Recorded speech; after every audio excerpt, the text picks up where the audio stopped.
Hello and welcome to the MBOM podcast, where you'll learn to master the business of yoga. MBOM is a proud part of the Wander Barn Podcast Network, and I'm your host, Amanda Kingsmith.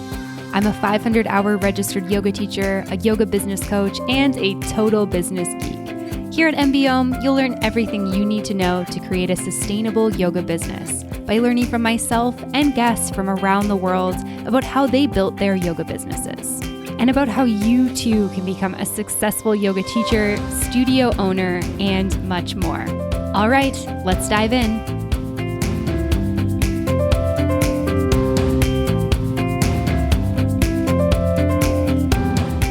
Hello, friends, and welcome back to another episode of the MBM podcast. I am so grateful that you've decided to join me for today's episode of the show.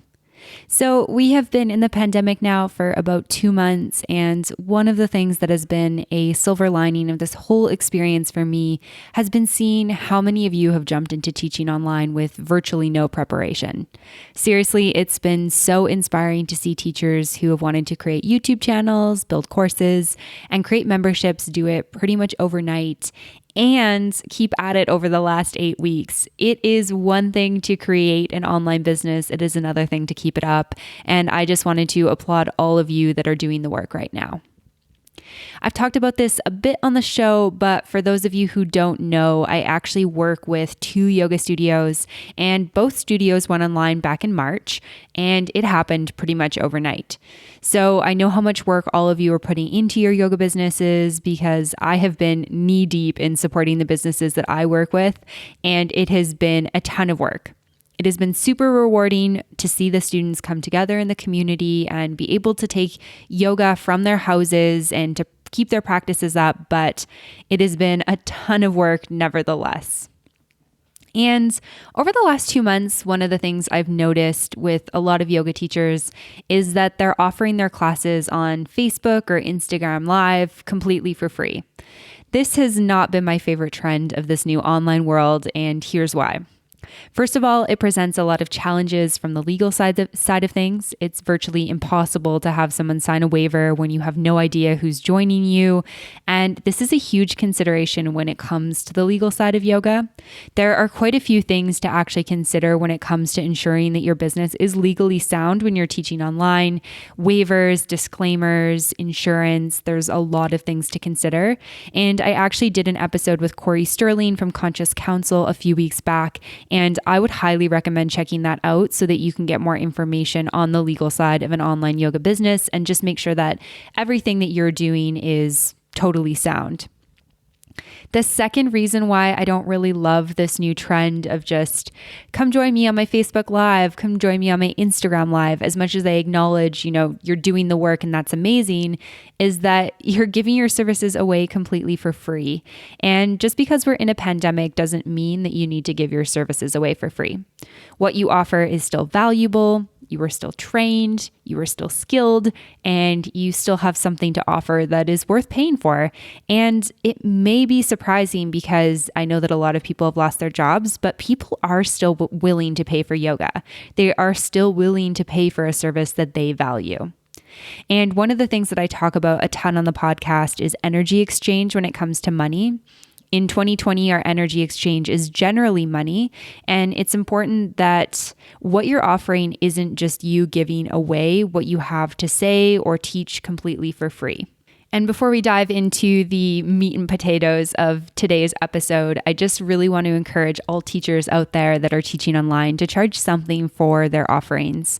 Even if you set up a donation link via PayPal and do a pay what you can system, you need to make sure that there's some sort of an exchange that happens. And the reason for this is that you cannot give from an empty cup.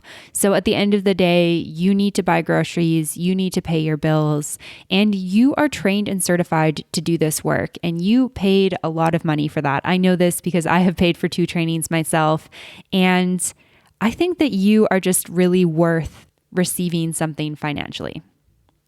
So, regardless of if you're charging for your classes or not, which you should be, one thing that you can be doing that's going to really benefit your yoga business is to use this time to grow your email list.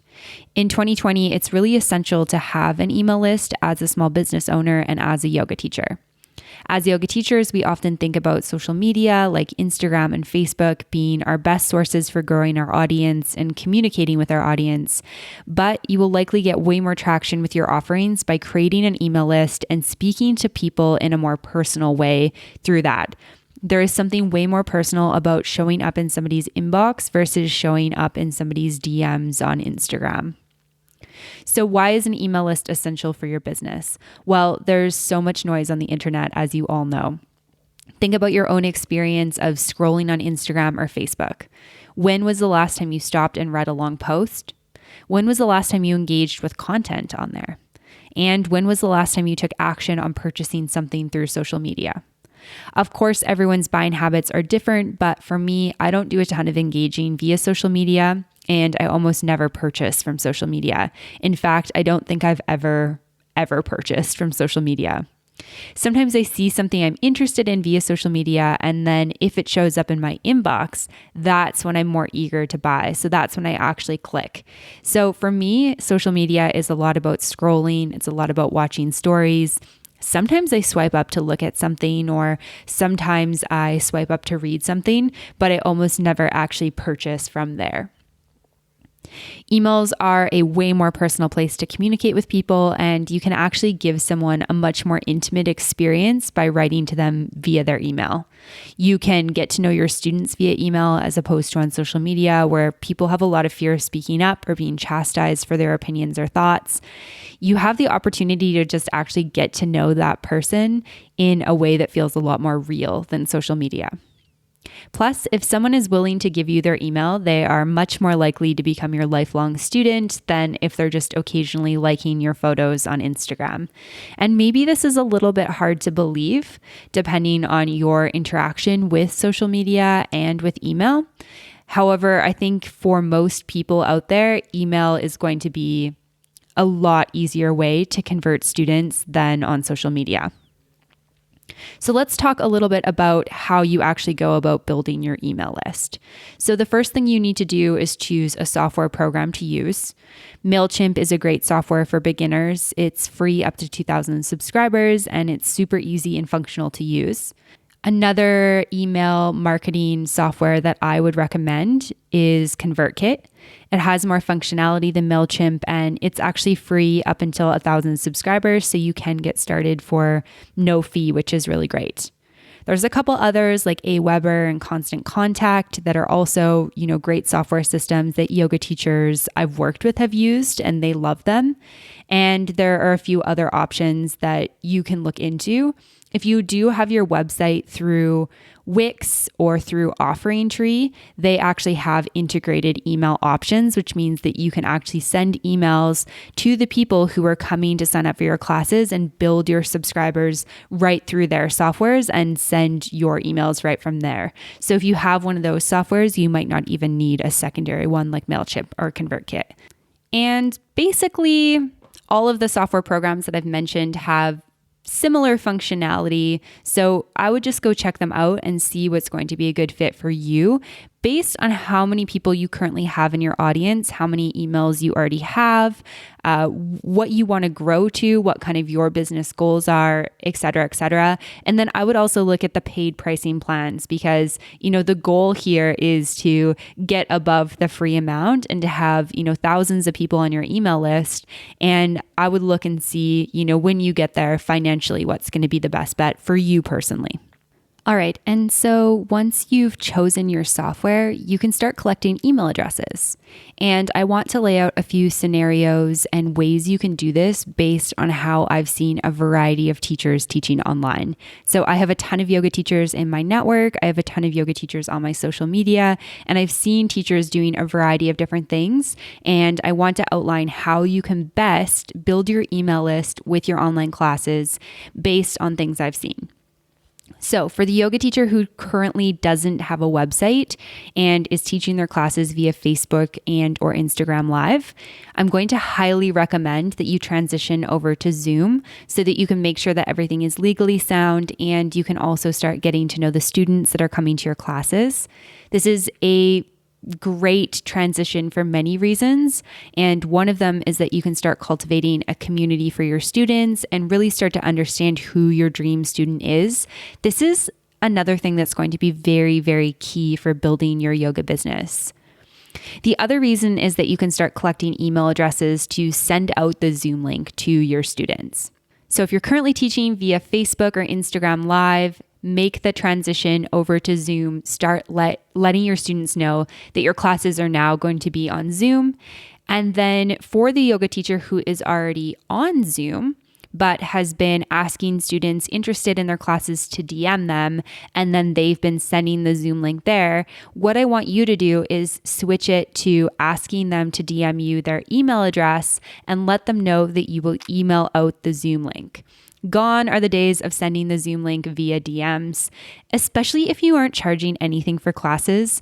At least have this energy exchange be that they give you their email address in exchange for the Zoom link. That's at the very least. I am still very, very pro getting at least some sort of monetary amount for your classes, even if it's like $1 or $5. Ideally, it's more, but if you're uncomfortable with this, start with a pay with what you can.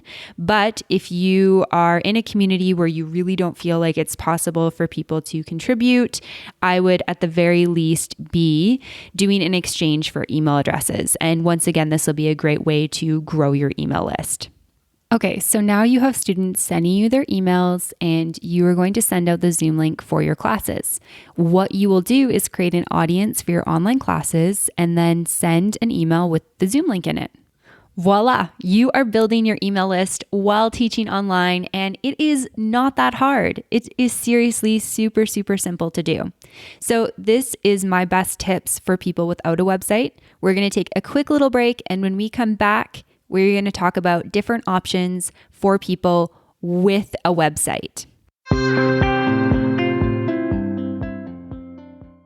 Hey everyone, we're just taking a quick break from the podcast episode to talk about an upcoming training that I am going to be offering. It is a podcast pitch training called How to Be a Great Podcast Guest, and it is happening on May 21st at 2 p.m. Eastern. I have been a podcast host for 6 years now, and over the last couple years of having a couple different podcasts that I'm a part of or that I work on, I have received hundreds and hundreds of pitches for people to be guests on the podcast.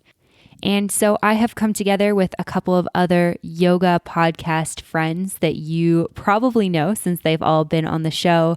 This training is going to be co-led by myself, Amanda McKinney from Marketing Yoga with Confidence, Shannon Crow from the Connected Yoga Teacher podcast, and Mado Hesselink from the Yoga Teacher Resource podcast. Between the four of us, we have received so many podcast pitches, and we want to help you learn how to not only just be a podcast guest, but be an awesome podcast guest. Everything starts with the pitch. So we are coming together to teach you tips on how to send successful pitches that lead to interviews, how to get invited back multiple times. After seeing hundreds of pitches come through our inboxes, we've got lots of great tips for you. So in this training, you will learn how to find podcasts to pitch, how to write great pitches that will actually get noticed and responded to. We will talk about pitching mistakes that land your pitch in the trash, what podcast hosts are looking for in a guest, what kind of technology and or equipment you'll need, how to up your chances of getting invited back in the future, and how to leverage your appearance to increase credibility with your own audience. So if you have been thinking about using podcast marketing as a way to get more traction with your business, I would love for you to join us for this training. It's on May 21st at 2 p.m. Eastern. There will be a replay provided after the fact. So if you are interested in learning more, you can head on over to mbomyoga.com/events to get started and to register. If you have any questions, let me know.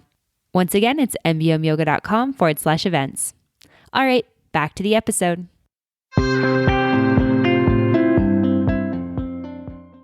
All right, now for my teachers with a website.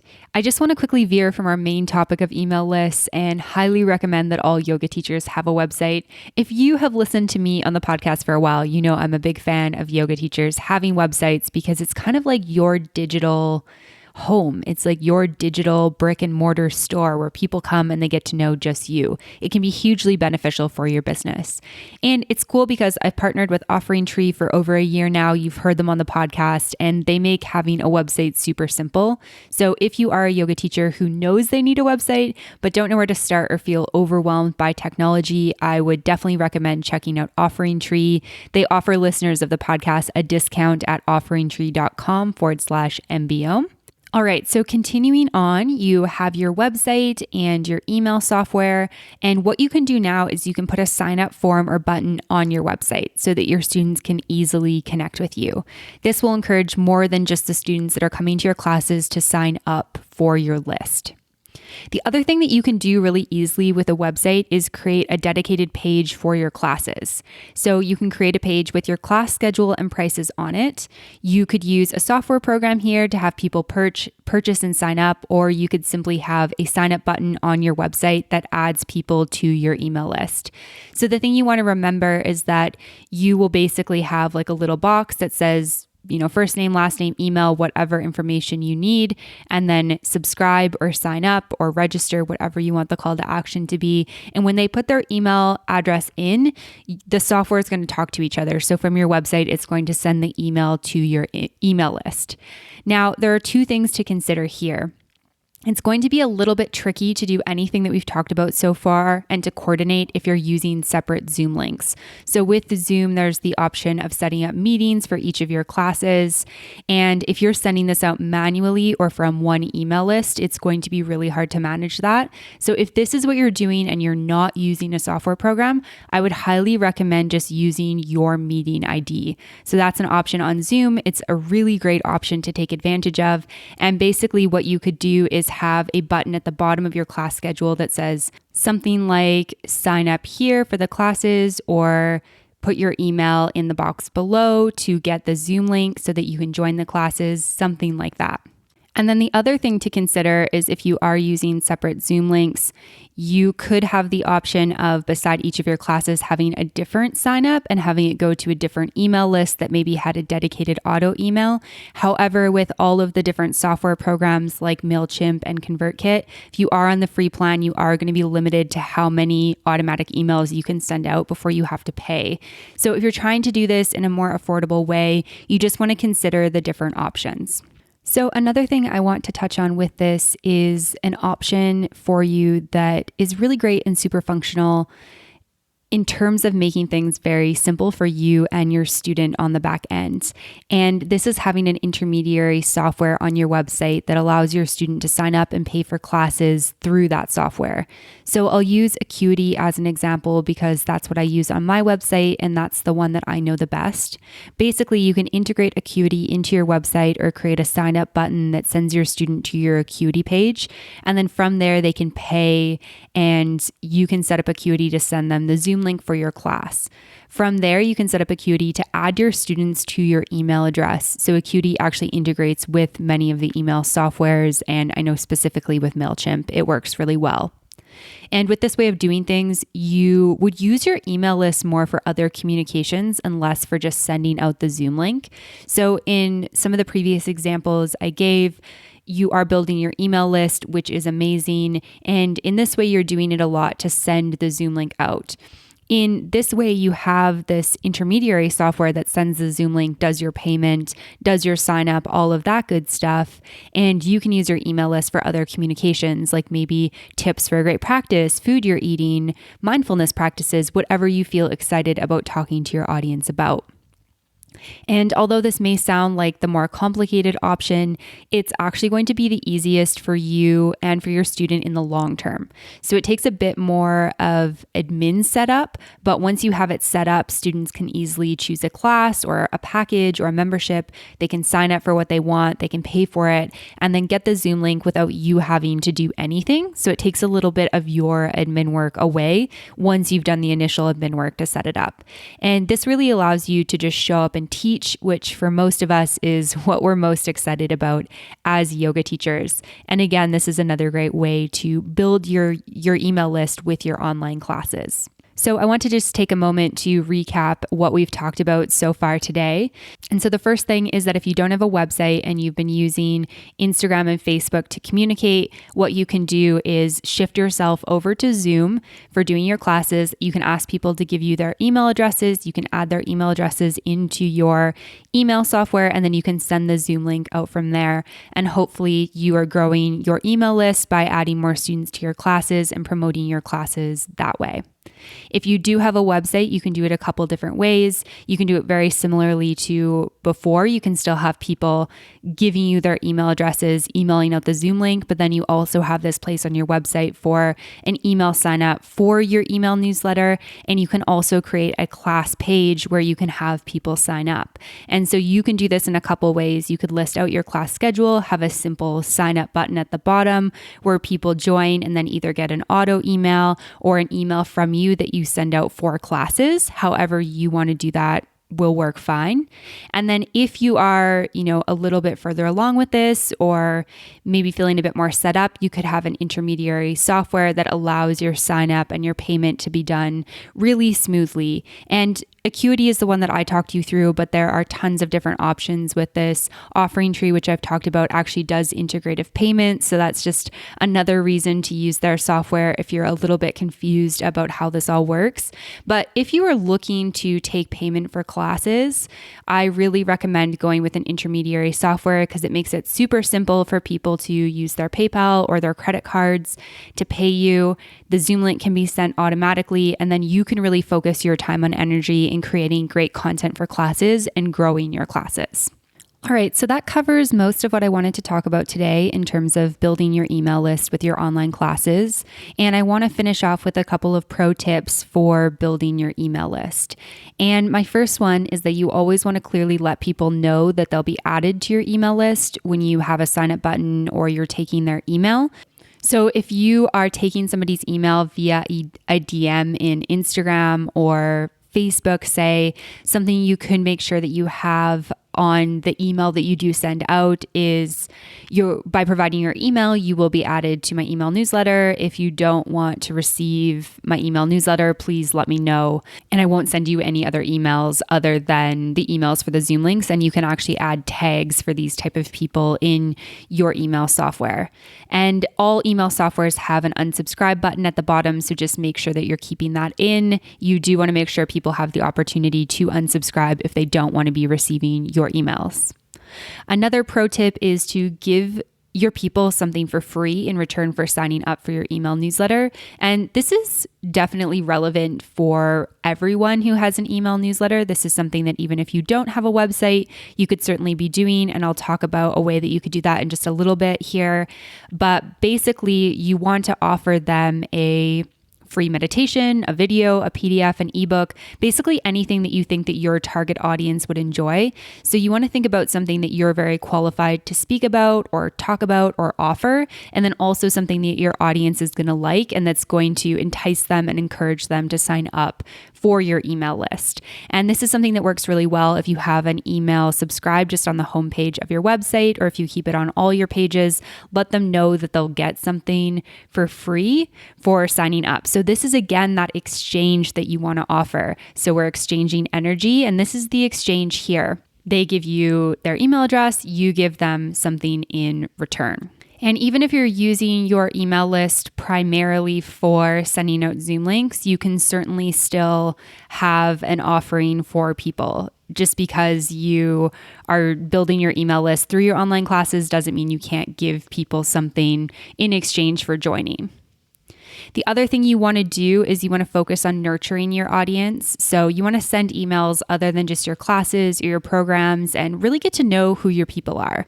Remember that this is one of the main reasons you have an email list. So you really want to take advantage of that. You want to create that community, cultivate those relationships, get to know your people on a more personal level.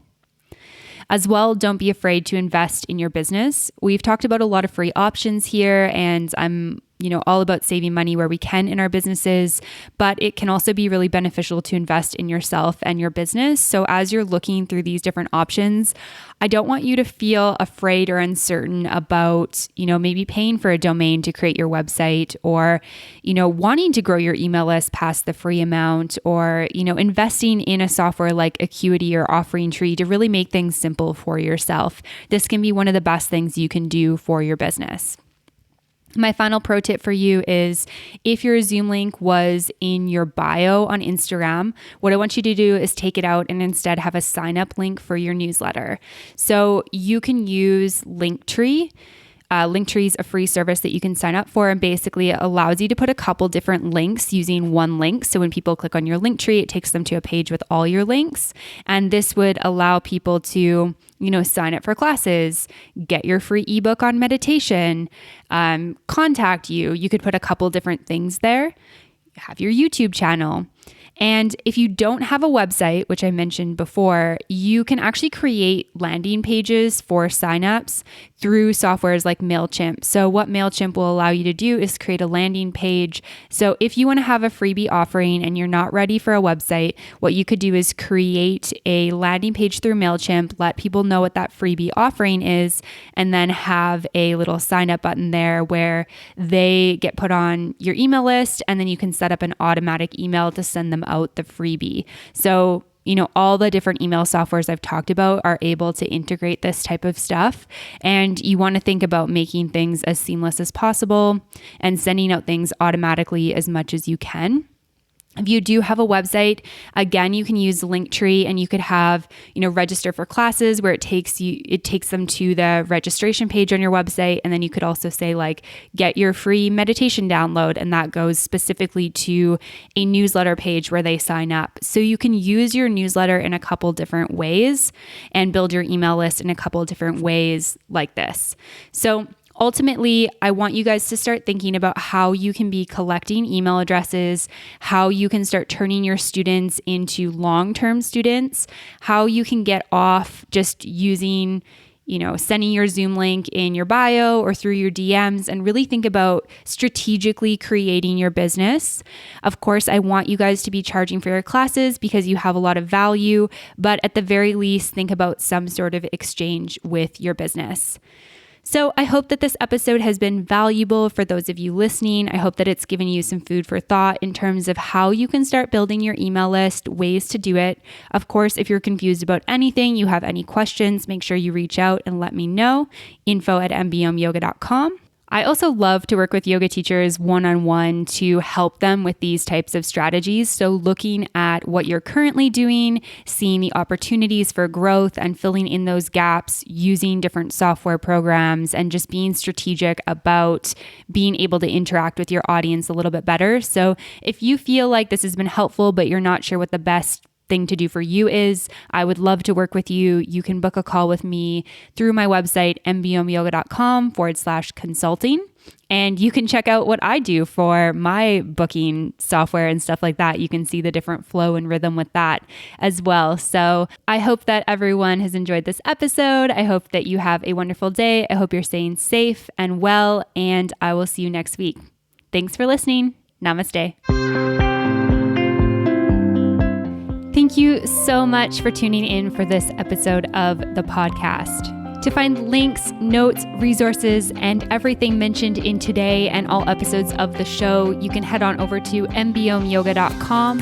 You can find the podcast and myself on Facebook and social media at Mastering the Business of Yoga. And I would love for you to join the private Facebook community, Yoga Business Badasses. If you have any questions, comments, or feedback, please make sure you reach out to me at info@mbmyoga.com. And last of all, if you enjoyed this episode of the show, please make sure you hit subscribe and leave a review for the podcast. It would mean the world. Thanks so much for listening, and I'll see you next week. Namaste.